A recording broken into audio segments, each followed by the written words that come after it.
احتجاج جاری دی. د دې مقصد زمون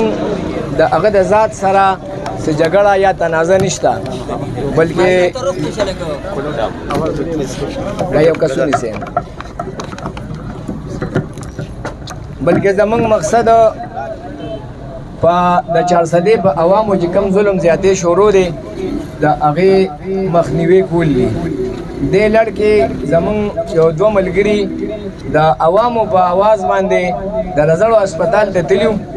او هغه سره چې کوم واقعیا شوی را هغه په کمره کې بند شوی دي او هغه خلاف چې کوم دی بیا اپلیکیشن دانې ته راغلی او د هغه سره ډېر زیاتې شوی دی په صحافت باندې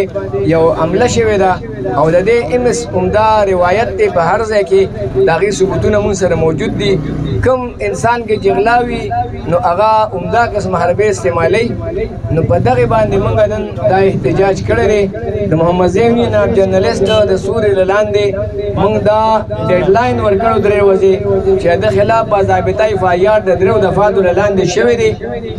او هغه کیس په کوټ کې پټریل دی. لہذا د سروس رول مطابق ډېر د خپل دواړو سیټونو نه لرې کړی شي، ډېر سسپینډ کړی شي او بل نور یو دیانتدار خلک دی په دې ذمہ دارو کورسو کېنولی شي. دې کې د موږ سره د شب قدر یونین اف جرنلسټ سید عطاالله شاه، امداد علي شاه، ښایسته رحمان نور هغه سره ټول ملګري راغلي. فرهاد د هغې موږ شکریه ادا کوو. د الکترانیک میډیا اسوسییشن د جاوید محمود مراد د هغې سره ټول ټیم شکریه ادا کوو. دغه کان د 400 یونین اف جرنلسټ د نورو ملګرو دا کان چې کوم دی د 400 نیوز د انصاف اسوسییشن د JUI د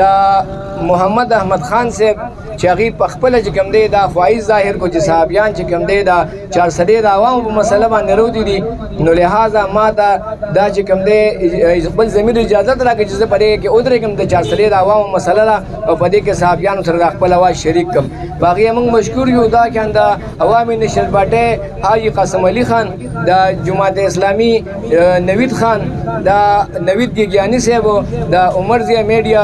سنټر د محمود جان صاحب، دا کان نور چې څومره تنګ یونین اف جرنلسټ متحده شاپکیپر اسوسییشن د کیمولا فوجي صاحب هغه سره راغلي نور ملګري، دا تورحمان کاکا چې د آل تاجر فیډریشن چې کوم دی نمایندګي کوي، دا کان نور زموږ ډېر ملګري راغلي دلته ظهور صاحب، ظهور ظریف خیل صاحب او حامد موبایل اسوسییشن والا ډېر ملګري راغلي. خفه کېږي نه، دغې وخت تنګ دی نو موږ نه چې کوم دی که چا نوم پاتې شي نو هغې نه بخښنه غواړو، خو موږ ایجنډه کېښوده نو هغې باره کې به زه رفاقت الله چې یو سینیر جرنلسټ دی او هغه چې کوم دی دلته کې اوس موجود دی د هغه خلاف MS یو اپلیکیشن هم سبمیټ کړی او هغه هم چې کوم دی مدعي دی د MS خلاف په FIR کې، نو هغه راغواړم چې هغې ته دعوت ورکړم چې هغه د دې واقعي نه تاسو خبر کړي چې دا واقعیا څه وه او مخکې به مونږ څه کړو د هغې فیصله به انشاءالله هم دلته کوو. خو ډیپټي کمیشنر صاحب ته مونږ دا احتجاج دلته ریکارډ کوو چونکې هغه د ضلعې ذمه دار یو ایماندار افسر دی او د هغه چې کوم دی د ایماندارۍ ټول خلک ګواه دي او هغه داسې قسمه مسلې چې کوم دی په ټیبل باندې حل کوي، نو هغې ته هم مونږ چې کوم دی درخواست کوو. زمونږ دا احتجاج دا درنه د 400 د هسپتال مخې ته هم وه، خو چونکې مونږ د هسپتال د مریضانو د خاطره هلته تقریرونه ونه کړو، صرف مونږ هلته یو 100 منټه کېناستو او خپل علامتي درن عمل ته ورکړه او باقي چې کوم دی مونږ دلته رالو. مونږ د پاسبان د شب قدر چې کوم دی شکریه ادا کوو چې هغې هم دلته موجود دي.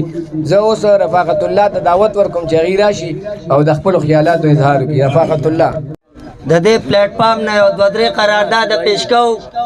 ړومبی قرارداد خو دا که دلته د DC صاحب څوک نماینده وي چې دا نوټ کړي او په دې باندې پورې عمل وشي. ړومبی قرارداد دا دی د علب خان او رفاقت ایشو چې په څه وجه جوړه شوې را کم ماشوم وفات شوی دی د هغې ماشوم باره کې د DC صاحب پورې انکوایري مقرر کړي چې هغه کور ومداله چې کم کور ته چې نقصان رسېدلی دی. دویم قرارداد دا دی چې دا رجړ وومن اینډ چلډرن هاسپیټل د په زور حالت کې بحال چې مخکې پکې ځان له MSO ځان له یو اداره وه نو هغه په زور حالت کې دغه شي او 400 له یو نوی MS ورکړی شي. دغسې دریم قرارداد چې کوم دی د اختر په دې 2-4 ورځو کې 6 ماشومان وفات شوي دي نو دلته د ډي سي صاحب د ایماندارۍ د ښه ډیوټۍ خبره کېږي نو دا د هغه په فرایضو کې راځي دا د سټیټ ذمه داري ده چې د دغه ماشومانو هم تپوس چې ولې وفات شوي دي که د غفلت په وجه شوي نو بیا د دغه ایم اس خلاف ترې د دغې ماشومانو د مرګ اف آی آر درج شي دا درې واړه قرارداد تاسو ته منظور دي Suspension.